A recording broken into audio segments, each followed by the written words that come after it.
The woods around Walnut Grove weren't supposed to be this cold. The October air had been mild all day, but with every step closer to the grove, a deep, unnatural chill crept into our bones.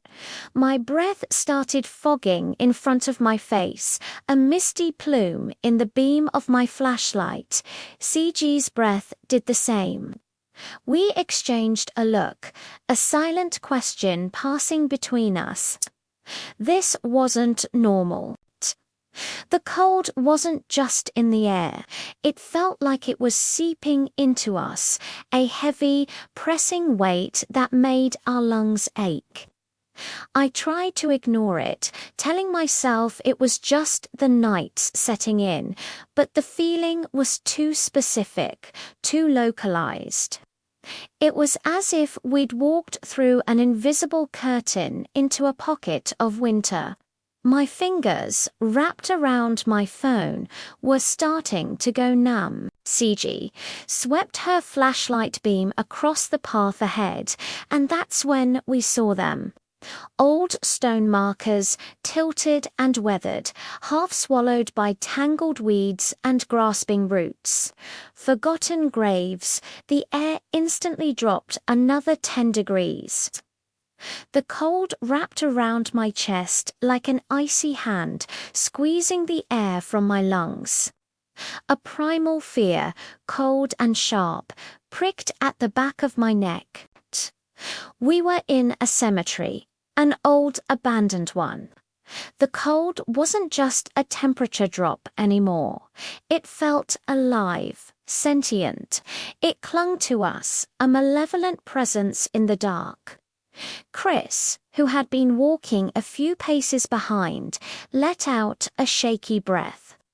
"Guys," he whispered, his voice trembling. "It's freezing." He was rubbing his arms vigorously, trying to generate some warmth. I turned my light on him, and my own breath caught in my throat.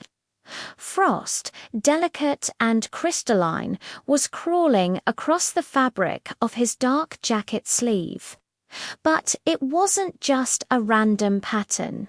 As we watched, paralyzed by a mixture of cold and terror, the frost continued to form, twisting and connecting. It was deliberate. It was writing something. I could feel my heart pounding against my ribs, a frantic drumbeat in the oppressive silence. Ciji let out a small, terrified gasp beside me.